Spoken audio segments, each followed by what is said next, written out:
Today, in plant kingdom, that is Plantae, we are going to talk about algae. Algae को हम लोग शैवाल कहते हैं.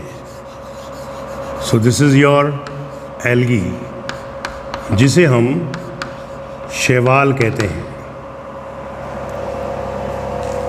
The branch of science in which we study about algae is called as phycology. Phycology. विज्ञान की वह शाखा जिसमें हम शैवालों का अध्ययन करते हैं उसे हम फाइकोलॉजी कहते हैं. Who is called as the father of phycology? Phycology के जनक कौन हैं? तो आंसर जाता है F.E. फ्रिश्च. फ्रिश्च को हम शैवाल विज्ञान का जनक कहते हैं. Then comes your third point, that who is the father of Indian phycology? तो आंसर इज M.O.P. अयंगर.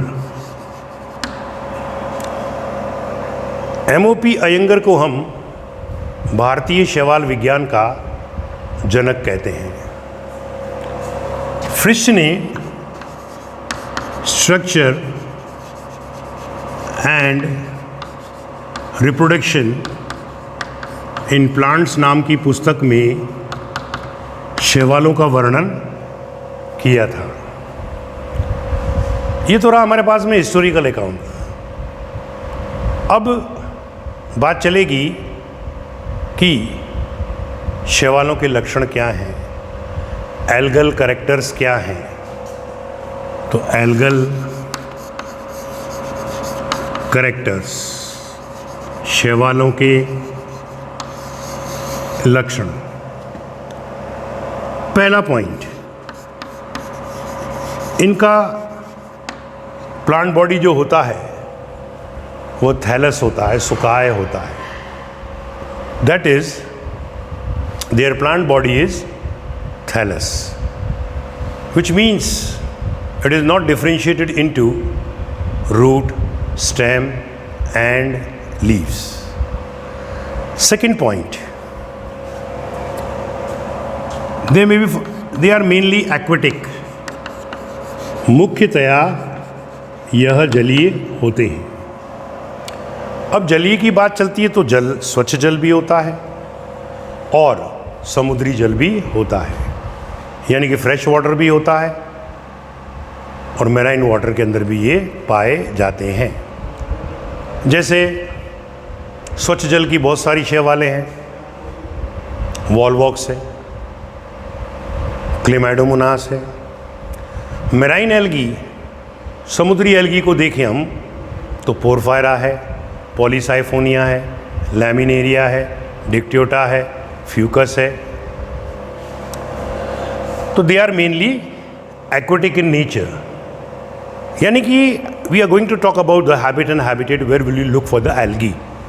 कि आपको यदि शैवाल देखनी है तो ये कहाँ कहाँ पर मिल सकती है? तो मुख्यतः तो पानी में मिलती है, लेकिन ये आपकी एपिजोइक भी हो सकती है. It can be your epizoic. So here I am writing epizoic. Epizoic को बोलते हैं अधिजांतव. अधिजांतव का मतलब होता है जंतुओं के ऊपर. जैसे कि कैरेसियम नाम की शैवाल जो होती है वो ब्रैंकीपस के फीट के अंदर मिलती है. कुछ कछुओं के ऊपर भी मिल जाती हैं, कुछ व्हेल के शरीर पर भी मिल जाती हैं. तो ऐसी शैवाल जो जंतुओं के शरीर पर पाई जाती है उसे हम लोग एपिजोइक कहते हैं. Number 2, endozoic. जैसे कि जूक्लोरेला, जू क्लोरेला जो होता है वो हाइड्रा के शरीर के अंदर सेल्स के अंदर मिलता है, न्यूट्रिटिव मस्कुलर सेल्स के अंदर। Then comes your cryophyte. Cryophyte की अगर अपन बात करते हैं तो यह बर्फीले इलाकों में मिलेगी। एक होता है क्लेमाइडोमोनास निवालिस, जिसे हम लोग हेमेटोकोकस निवालिस भी कहते हैं।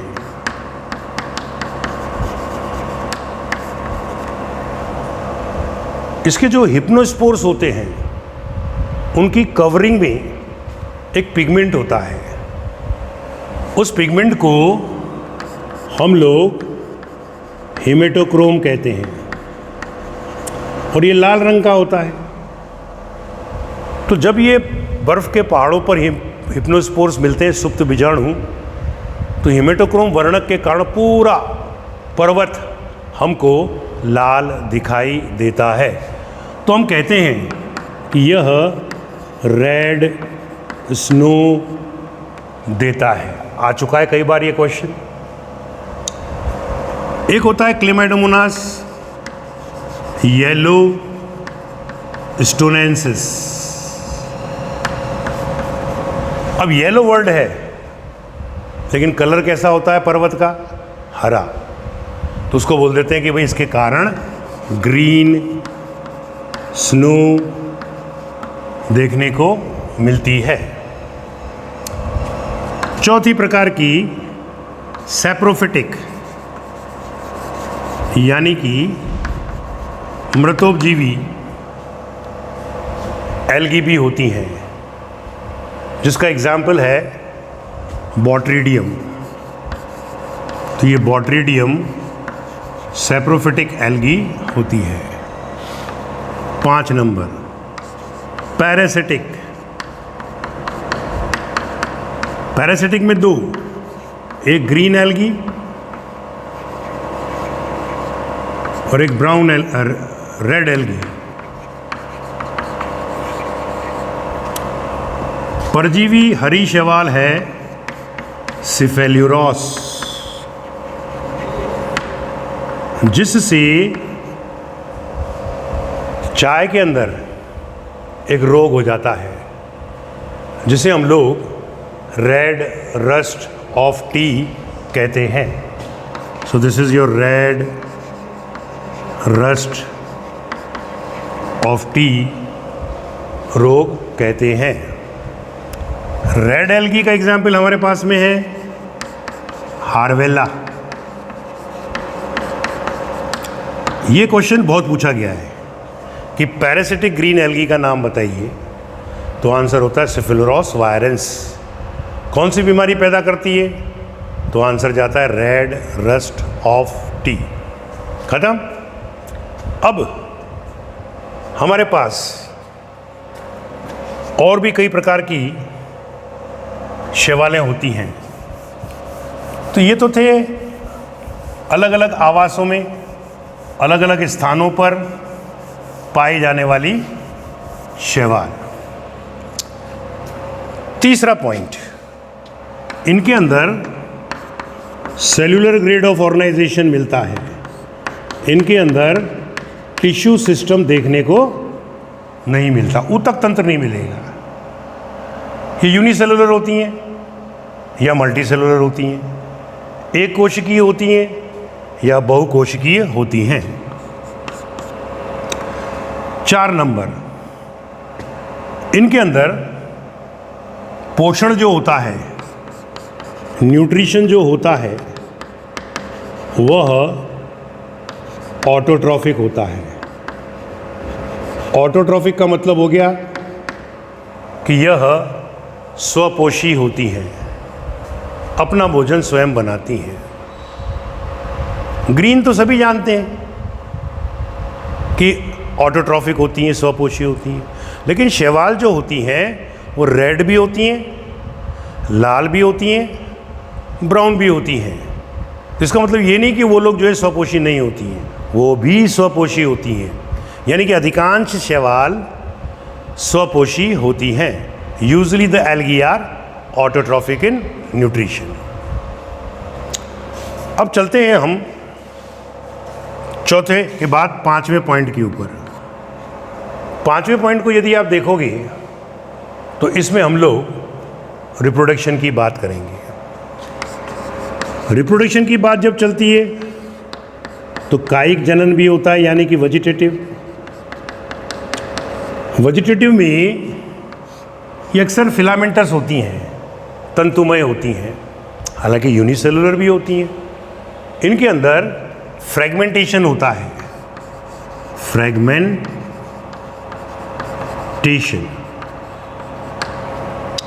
दूसरे प्रकार का हो गया एसेक्सुअल, यानी कि अलैंगिक प्रकार का जनन, जो कि बीजाणुओं के द्वारा होता है, यानी कि बाय स्पोर्स।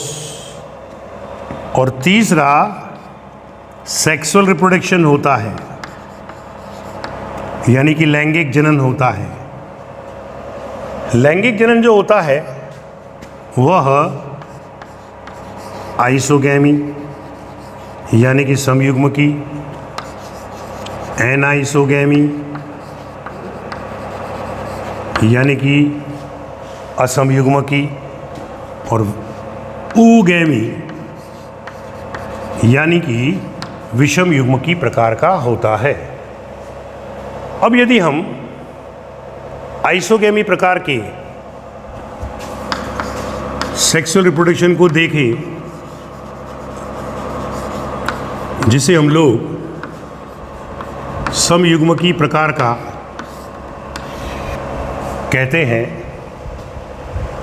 तो उसमें क्या होगा, दो समान आकारिकी के युग्मक आपस में मिलकर निषेचन करेंगे। इनमें से एक प्लस होगा और एक माइनस होगा, यानी कि एक नर युग्मक होगा और दूसरा मादा युग्मक होगा। नंबर 2, एनाइसोगैमी, यानी कि असमयुग्मकी प्रकार का जो जनन होता है, उसमें नर युग्मक छोटा होता है और मादा युग्मक बड़ा होता है। तीसरा, ऊगैमी, यानी कि विषम युग्मकी प्रकार का,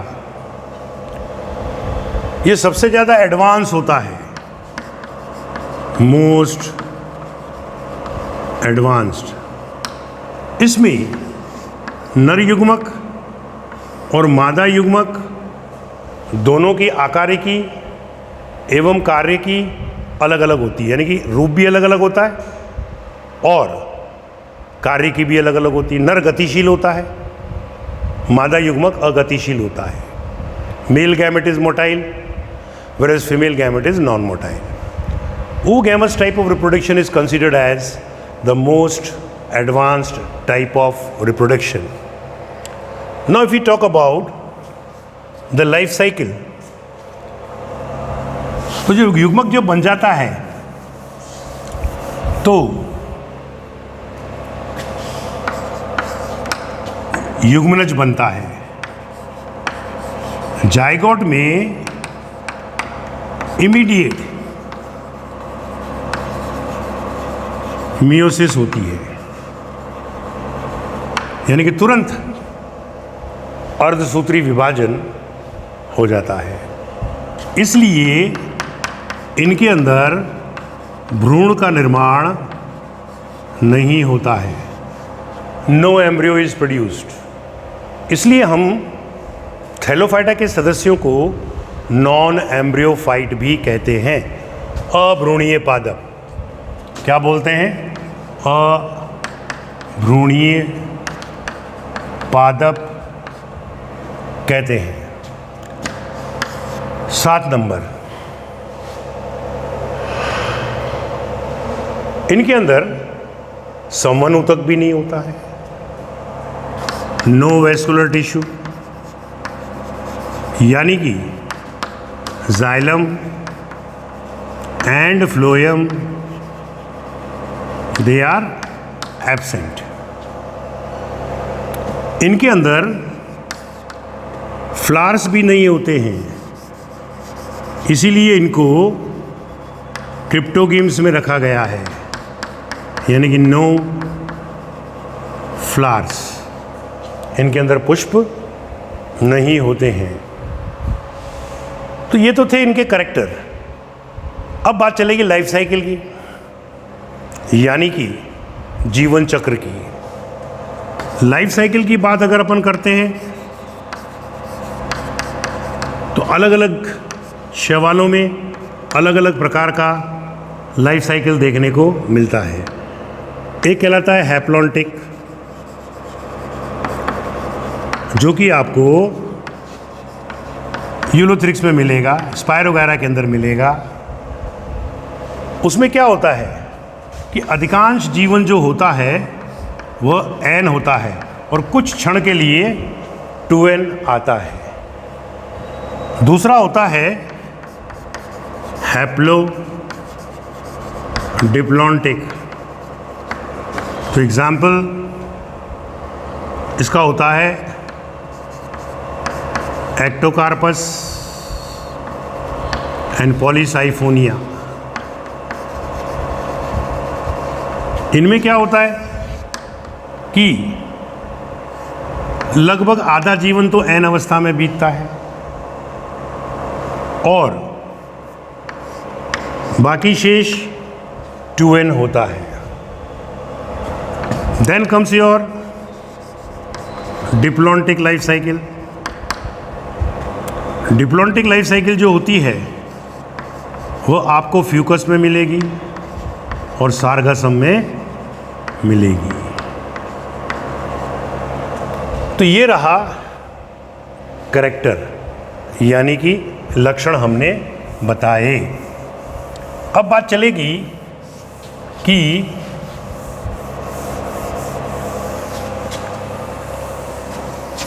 क्लासिफिकेशन ऑफ एल्गी, कि शैवालों का वर्गीकरण कैसे करेंगे। तो क्लासिफिकेशन ऑफ एल्गी, शैवालों का वर्गीकरण। अगर आपको इसका चार्ट याद है जो एनसीईआरटी में दे रखा है, तो आधा मैटर तो आपका वहीं कवर हो जाता है। हमेशा जब क्लासिफिकेशन करते हैं तो ये मालूम होना चाहिए किस बेसिस के ऊपर किया जाता है और मेन बेसिस कौन सा होता है उसमें से। जैसे 5 जगत प्रणाली के अंदर मुख्य आधार मेन बेसिस क्या था? न्यूट्रिशन। और भी थे आधार, लेकिन मेन बेसिस वहाँ पर क्या था? न्यूट्रिशन। इसी प्रकार से क्लासिफिकेशन के अंदर मेन बेसिस क्या होता है? तो आंसर होता है पिगमेंट, वर्णक मुख्य आधार होता है। उसी के आधार पर 3 प्रकार की क्लासेस या एल्गी बताई गई हैं। एक है रोडोफाइसी, ये रेड एल्गी होती है। एक होती है फियोफाइसी, ये ब्राउन एल्गी होती है। और एक होती है क्लोरोफाइसी, यह ग्रीन एल्गी होती है। इनमें सबसे ज़्यादा एडवांस हरी वाली मानी जाती है। अब कौन कौन से बेसिस हैं? हमने ये तो बता दिया कि मेन बेसिस जो है वह पिगमेंट है। तो ये तो हो गई क्लासेस यहाँ पर, और यहाँ पर अपन लिख देंगे कि किन किन आधार पर इन एल्गीज को बांटा गया है। तो मेन पिगमेंट जो होता है वह क्लोरोफिल ए तो है, तीनों में कॉमन, लेकिन इसमें डी है, इसमें बी है, इसमें सी है। एसेसरी पिगमेंट, सहायक वर्णक को देखो तो इसके अंदर कैरोटीन, इसमें फ्यूकोजेंथिन, इसमें फाइकोबिलिन मिलता है। दुनिया के अंदर जितने भी हरे पौधे होते हैं उनके अंदर दो पिगमेंट हमको मिलते ही हैं, chlorophyll A and beta carotene. दूसरी बार बता रहा हूँ, ये प्रश्न कई बार पूछा जा चुका है।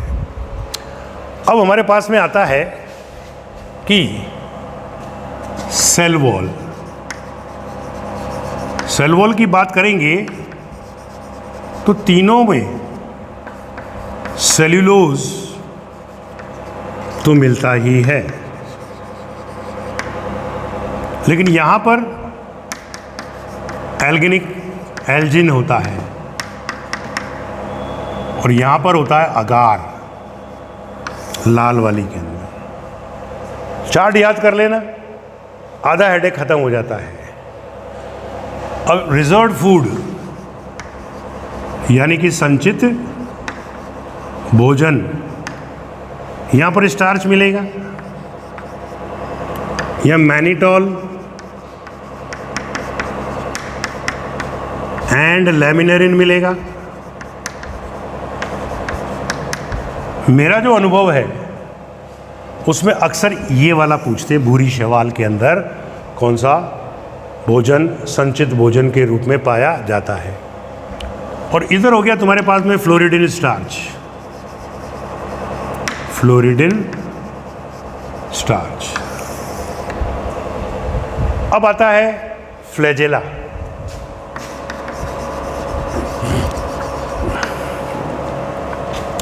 इनमें समलंबी समान लंबाई के फ्लैजेला देखने को मिलते हैं, यानी कि आइसोकोंट होता है। इधर विषम लंबी यानी कि हेटेरोकोंट होता है।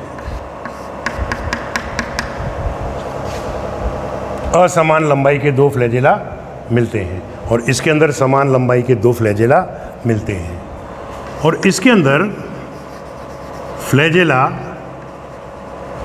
एब्सेंट होते हैं। अब एक और बिंदु ले सकते हैं अपन, we can also take one point also. वो क्या है? हैबिट एंड हैबिटेट, ये अकरेंस कहाँ मिलते हैं। तो ये आ गया तुम्हारे पास में अकरेंस। ये वार्म यानी कि गर्म और मैराइन समुद्री पानी में पाया जाता है। लाल है तो आंखें लाल कब होती हैं? जब आदमी गर्म हो जाता है, तो उससे याद कर लो। तो वार्म एंड मैराइन वाटर, ये हमारे को कूल एंड मैराइन वाटर के अंदर देखने को मिलता है। और ये अपने को फ्रेश में भी मिलते हैं और मैराइन के अंदर भी मिलते हैं। तो ये चार्ट आपका एल्गी का समाप्त होता है। चार्ट याद कर लेना, एनसीईआरटी में दे रखा है। Now we are going to talk. अब इसमें क्या पढ़ना है कि भाई इसके अंतर्गत कौन कौन सी एल्गी आती हैं, रोडोफाइसी में, फियोफाइसी में और क्लोरोफाइसी में। बस इसके बाद में अपन कुछ ग्रीन एल्गी के जीवन चक्र के बारे में बात करेंगे और हमारा चैप्टर ये जो है समाप्त हो जाएगा। तो अब मैं आपको सबसे पहले रोडोफाइसी के कुछ मेंबर्स के बारे में बताने जा रहा हूँ, और यही आते हैं जो हमारी एनसीईआरटी के अंदर दे रखे होते हैं। वैसे तो सैकड़ों स्पीशीज़ होती हैं और वो सैकड़ों स्पीशीज़ को याद करने में बहुत टाइम लगता है। पहली बात तो याद ही नहीं होती है। तो हमको क्या करना चाहिए? केवल एनसीईआरटी के एग्जाम्पल्स को ही याद करना चाहिए। हम भी एक दो एक्स्ट्रा बता देते हैं जो कि पुरानी एनसीईआरटी की किताब में से कभी आए थे। तो ये रहा हमारे पास में रोडोफाइसी, यानी कि रेड एल्गी।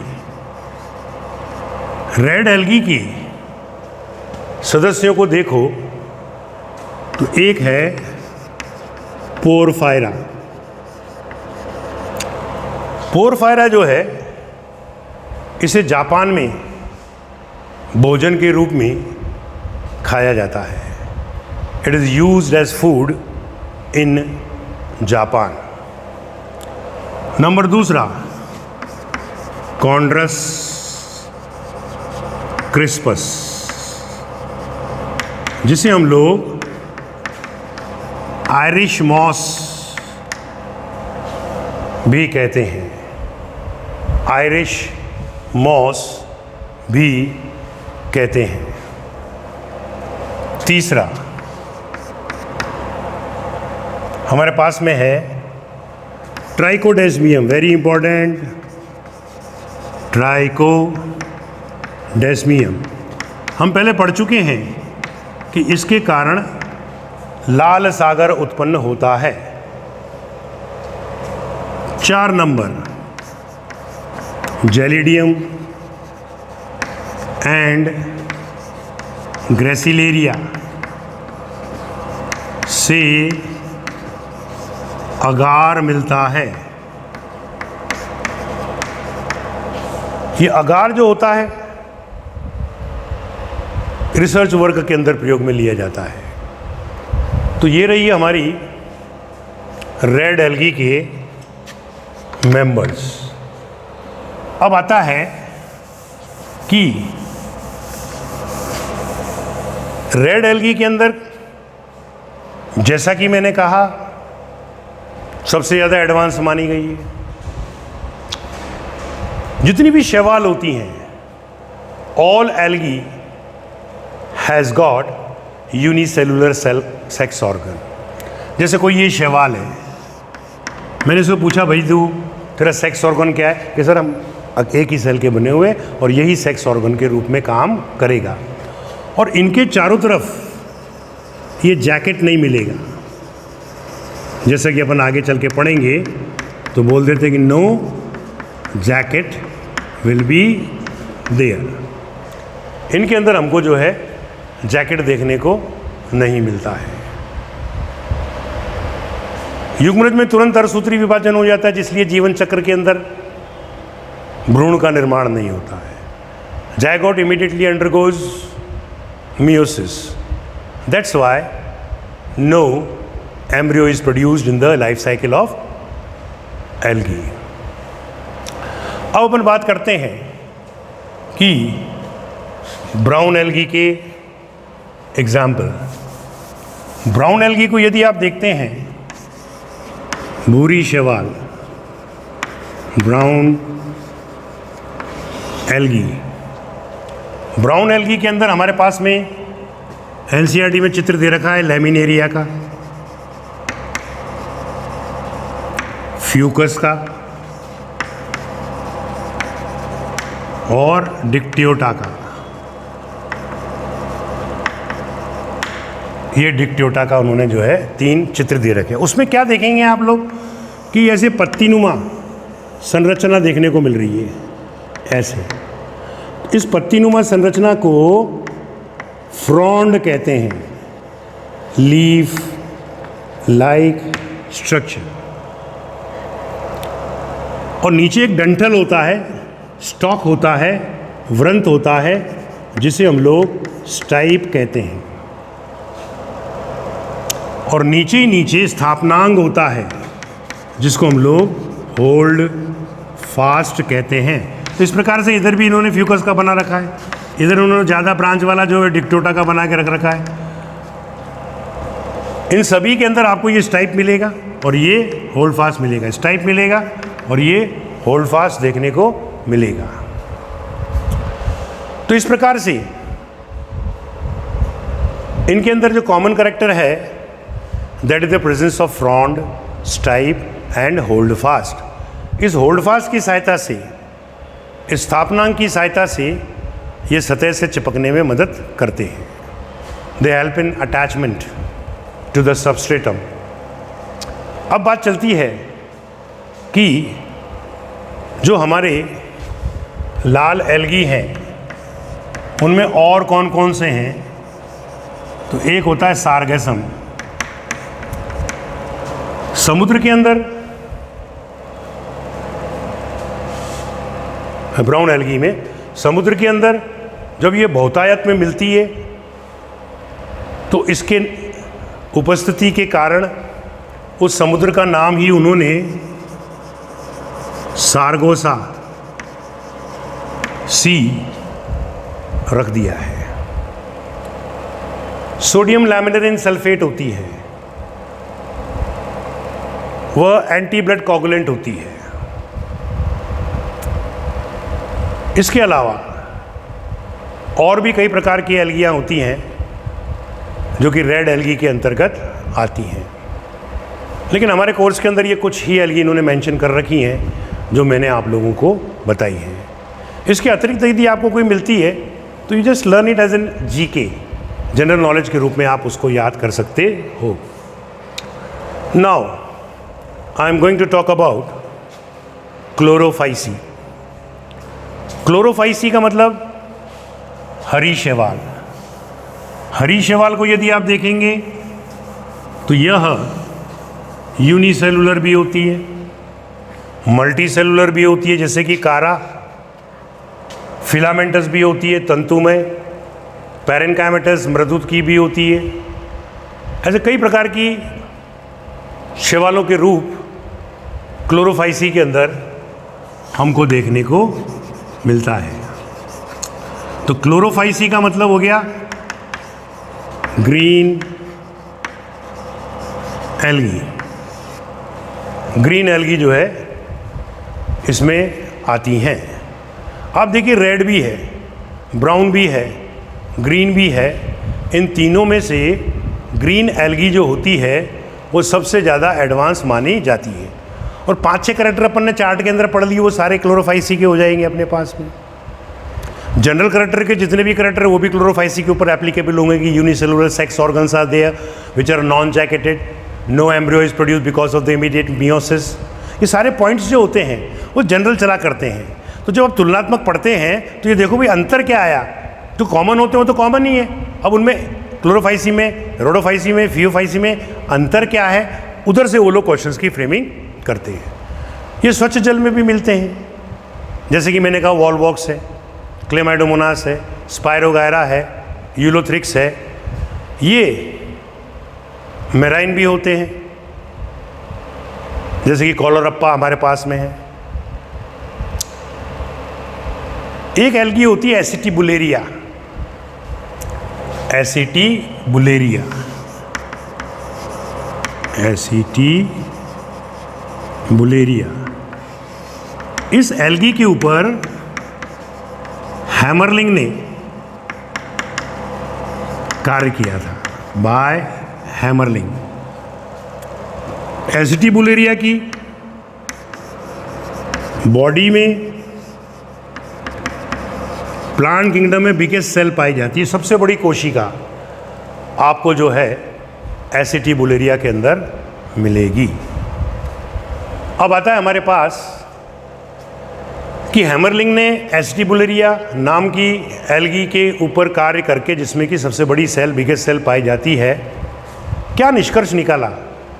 तो इसका निष्कर्ष ये निकला था कि nucleus controls all the activities of the cell. ये हैमरलिंग साहब ने जो है निष्कर्ष निकाला था कि केंद्रक जो होता है वो कोशिका की सभी गतिविधियों को नियंत्रित करता है। अब चले हम आगे कि जो क्लोरोफाइसी के मेंबर्स हैं उनके अंदर अल्वा नाम का जो पौधा होता है उसे सलाद या लेट्यूस के रूप में काम में लिया जाता है। नंबर 2, दूसरा एग्जाम्पल मैं पहले बात कर चुका हूं सिफिलिरोस वायरेंस का। सिफिलिरोस वायरेंस जो होती है वो रेड रस्ट ऑफ टी नामक डिसीज पैदा करती है, जो मैं आपको पहले बता चुका हूं। फिर भी लिख देता हूं, सिफिलिरोस वायरेंस ये रेड रस्ट ऑफ टी नामक रोग पैदा करती है। Very important, red rust of T ये कैसी है? हरी तो है मगर परजीवी है, पैरासिटिक ग्रीन एल्गी होती है। देन कम्स योर नंबर 3,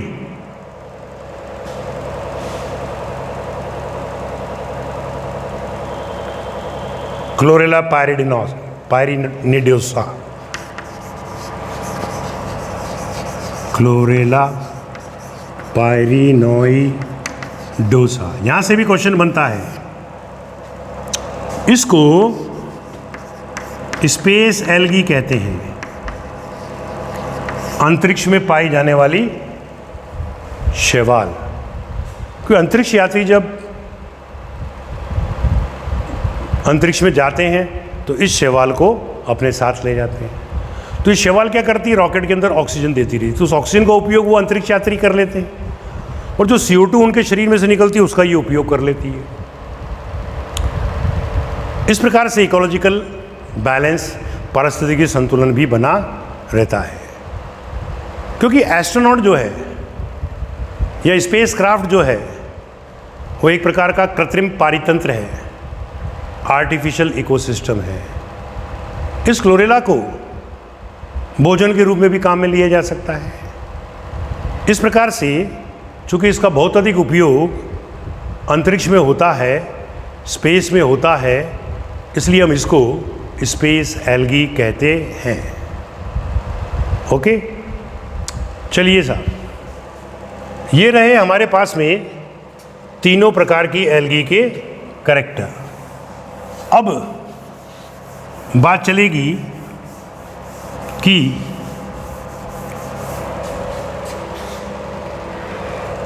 कुछ सदस्य के बारे में। जैसे मैं आपको क्ले, माइडो मोनास के बारे में बताने जा रहा हूँ। क्लेमाइडोमोनास को यदि आप देखोगे तो उसके चारों तरफ ये हमें श्लेष्मा की परत यानी कि म्यूसिलेज की परत देखने को मिलेगी। सो दिस इज योर म्यूसिलेज। मैंने पहले लेक्चर्स में बताया था कि जो भी कोई जलीय होता है, एक्वेटिक होता है, उसकी बॉडी के चारों तरफ लसलसा पदार्थ म्यूसिलेज यानी कि श्लेष्मा पाया जाता है। और ये जो श्लेष्मा होता है ये ऑर्गेनिज्म को सड़ने गलने से बचाता है। It protect the organism from desiccation, सड़ने गलने से बचाता है। इसके यहाँ पर दो पॉइंट होते हैं जहाँ से कि ये फ्लैजेला निकलते हैं। हरी शैवाल है तो दोनों फ्लैजेला जो होंगे वो समान लंबाई के होंगे। इधर हमारे पास में दो कॉन्ट्रैक्टाइल वैक्यूल मिलती है, संकुचनशील रिक्तिका, कॉन्ट्रैक्टाइल वैक्यूल। इसके अंदर जो क्लोरोप्लास्ट होता है, यानी कि हरित लवक होता है, वह हरे रंग का कप शेप होता है। कप शेप क्लोरोप्लास्ट हमको मिल गया। स्पायरोगैरा के अंदर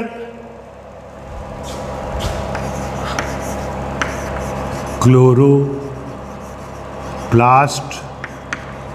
शेप, अगर हम बढ़ेंगे तो स्पायरोगैरा में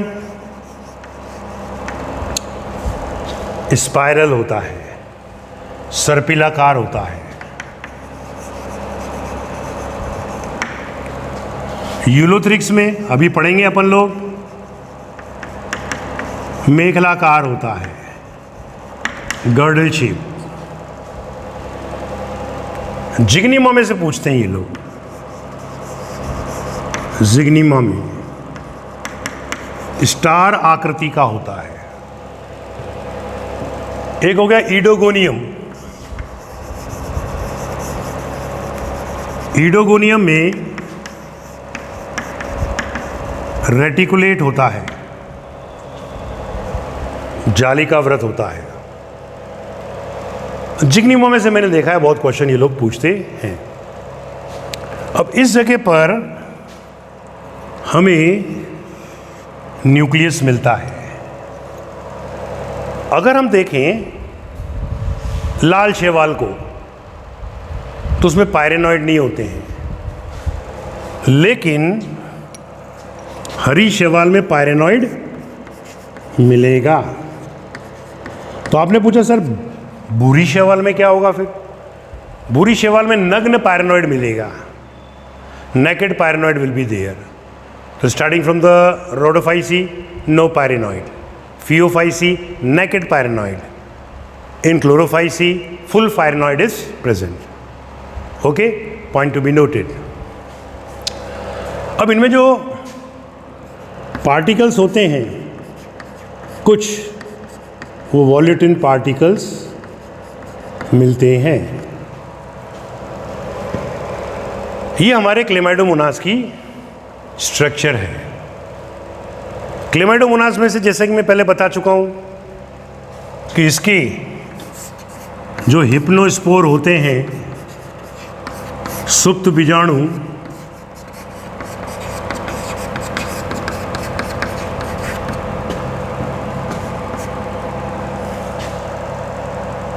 उनमें हेमेटोक्रोम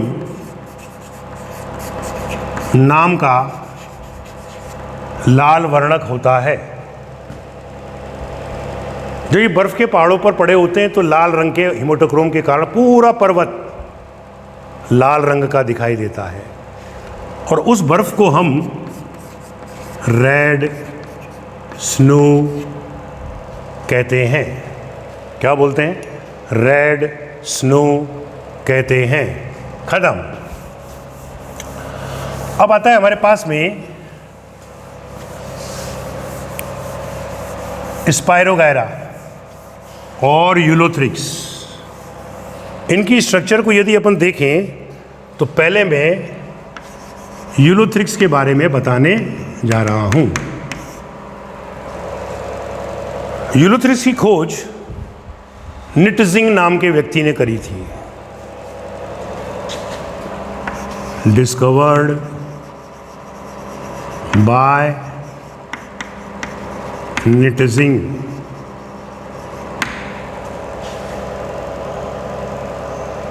अब आवास व निवास पढ़ो तो यह cool and flowing fresh water, यानी कि ठंडे व बहते हुए ताज़ा जल में पाया जाता है। योग। अब इसकी स्ट्रक्चर को देखते हैं। ये रही इसकी स्ट्रक्चर।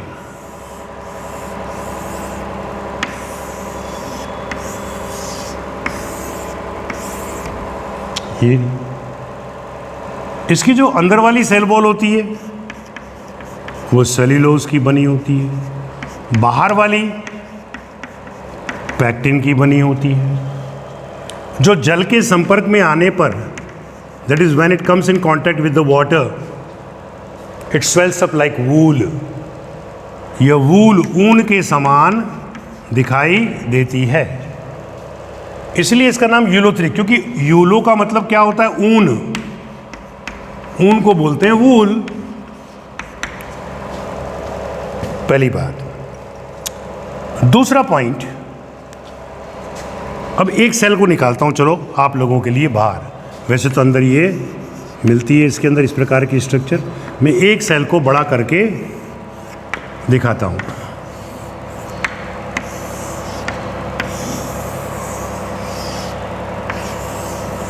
ये जी, इसमें परिधि की ओर, that is toward the periphery, the cytoplasm is present, and inside it this is your peripheral cytoplasm.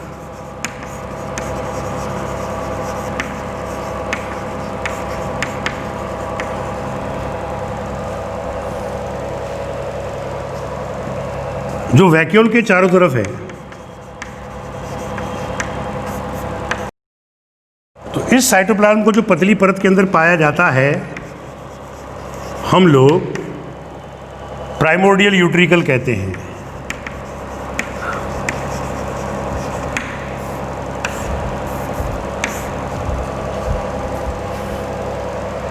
अब क्लोरोप्लास्ट को लो। ये क्लोरोप्लास्ट मैंने बनाया, जो कि कैसी आकृति का है? मेखलाकार, गर्डल शेप क्लोरोप्लास्ट। और न्यूक्लियस जो होता है वो लोग यहां बताते हैं। तो बच्चा ये समझता है कि क्लोरोप्लास्ट के अंदर न्यूक्लियस है, लेकिन वास्तव में यह इधर साइटोप्लाज्म तो साइड में चिपका पड़ा, उसके अंदर होगा। साइटोप्लाज्म के अंदर ही न्यूक्लियस मिलता है। और साइटोप्लाज्म कौन सा है? ये वाला, जो कहाँ पर है? पेरिफेरी की तरफ, जिसको अपन ने क्या बोला? प्राइमोर्डियल यूट्रिकल, जिसके अंदर कौन उपस्थित होता है? Nucleus. Very important question, they have asked many times. ये हमारी स्ट्रक्चर हुई। ये क्लोरोप्लास्ट है, भोजन बनाएगा और भोजन स्टार्च के रूप में बनेगा। तो स्टार्च कहाँ पर स्टोर्ड होता है? पायरेनॉइड में। तो ये हमने पायरेनॉइड बनाकर दे दिया। In this way the ulothrix cell exhibit its structure. अब ये नीचे नीचे स्थापनांग है, जिसको हम लोग होल्ड फास्ट कहते हैं। होल्ड फास्ट को मतलब hold fasting, holding it fast, अधस्तर से चिपकने में सहायता करता है। कुछ लीफ जैसी स्ट्रक्चर दिखाई देती हैं, जिन्हें हम लोग हैप्टेरा कहते हैं। होल्ड फास्ट नॉन ग्रीन होता है, यानी कि हरा नहीं होता है। दूसरा, नो सेल डिवीजन, इसमें सेल डिवीजन नहीं होता है। नॉन ग्रीन है तो भोजन नहीं बनाएगा। एपिकल सेल डोम की आकृति की होती है। अब अपन बात करते हैं रिप्रोडक्शन की। तो वेजिटेटिव वाला में पहला आ जाएगा फ्रेगमेंटेशन। फ्रेगमेंटेशन में क्या होगा कि ये आपकी एल्गी है, कोई मछली गुजरी, उसका पंख टकरा गया, 2 टुकड़े हो गए। प्रत्येक टुकड़ा डेवलप करके एक नया यूलोथ्रिस का तंतु बनाकर दे देगा। दूसरा आता है एसेक्सुअल रिप्रोडक्शन। एसेक्सुअल का मतलब अलैंगिक रिप्रोडक्शन। ये कैसे होता है? बाय स्पोर्स, यानी कि बीजाणुओं के द्वारा। तो जो सेल बीजाणु बनाएगी उसको हम स्पोरेंजियम कह देंगे, बीजाणुधानी कह देंगे। तो ये रही आपकी बीजाणुधानी।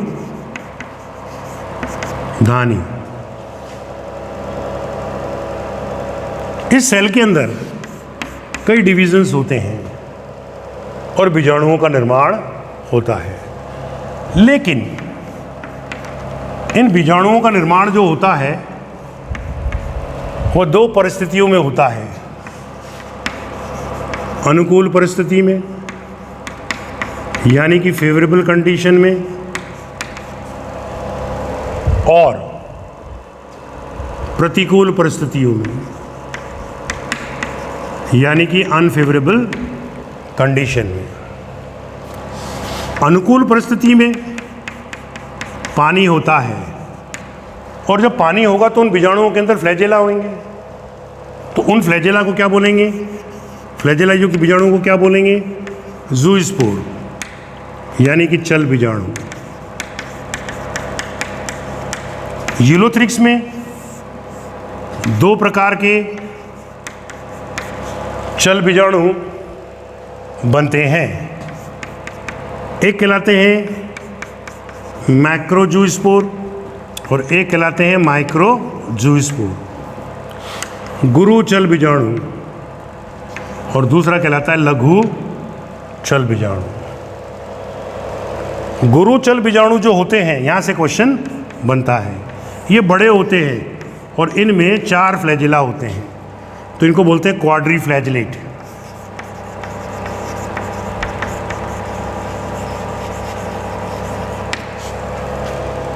और लघु चल बीजाणु जो होते हैं वो दो प्रकार की है, एक बाईफ्लैजिलेटेड और एक क्वाड्रीफ्लैजिलेटेड। यहां से क्वेश्चन आपका बनता है।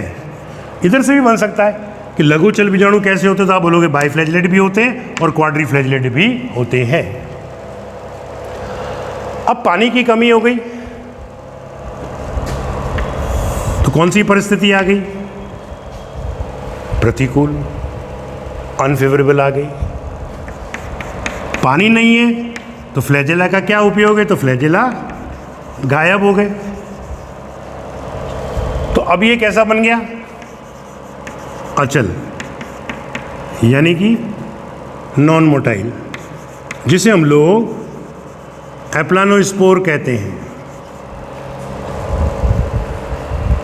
अभी और विकट परिस्थितियां हो गई, गर्मी बढ़ गई, तापक्रम बढ़ गया, तो ये एप्लानोस्पोर अपने चारों ओर पतली भित्ति ओढ़कर सो जाता है, तो इसको बोलते हैं hypnospore. Thin walled non motile spore is called your hypnospore. यदि और अधिक विषम परिस्थितियां हो जाती हैं, एक्सट्रीम कंडीशन, तो हिप्नोस्पोर के चारों तरफ थिक वॉल बन जाती है और इसको हम लोग कहते हैं एकाइनेट। उसमें भोजन भी हो जाता है, थिक वॉल हो जाती है, प्लस फूड हमको देखने को मिलता है। तो ये रहा आपका अलग अलग प्रकार के स्पोर जो कि ग्रीन एल्गी की लाइफ साइकिल के अंदर देखने को मिलते हैं। तो zoospore in favourable condition, in Ulothrix 2 types, macro and micro. Macro zoospores are quadriflagellated, whereas micro zoospores are biflagellated as well as the quadriflagellated. When extreme conditions are there, at that moment we can say water is less or absent, so it loses flagella to changes into non-motile spores called as the aplanospores. When more extreme conditions are there, it develops a thin wall around it and is called as hypnospore. When more extreme conditions are there, it develops the thick wall around it, plus stores the food. That structure is called your echinate. One more stage is also there when the pond is going to dry. जब तालाब सूखने को होता है, ये question भी बहुत आता है, जब तालाब सूखने को होता है तो यूलोथ्रिक्स की जो शीर्ष कोशिका होती है, ये वाली, वह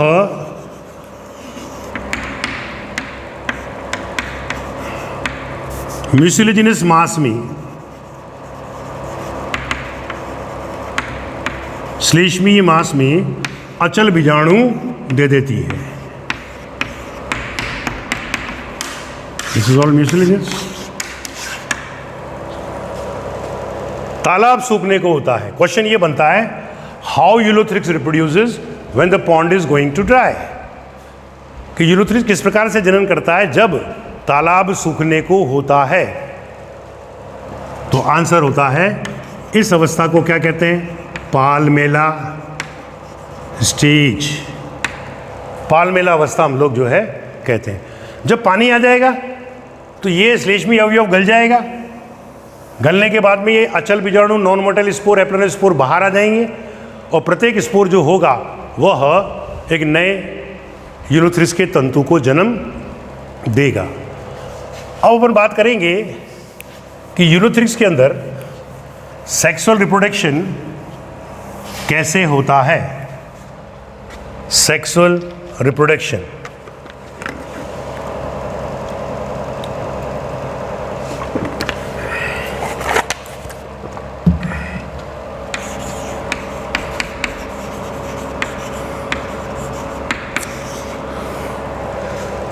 देखिए साहब,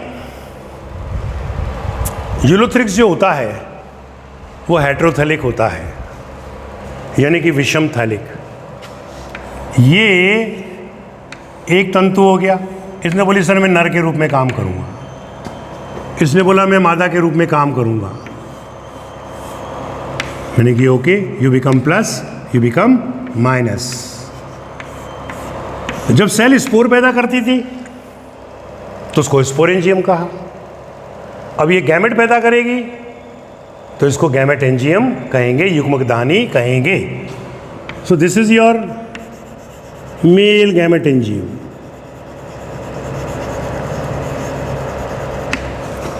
and this is your female gametangium, जो कैसी हैं? एन. ये जो है मेल गैमेट बनाकर देंगी. कैसे? लाइक स्पोर्स, बीजाणुओं के समान. और ये फीमेल गैमेट बना के देंगी.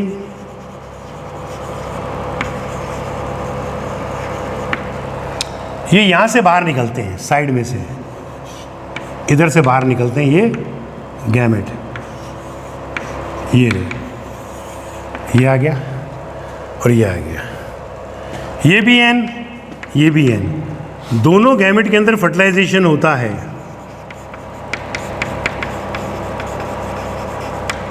और वो ऐसे मिलते हैं लेटरली.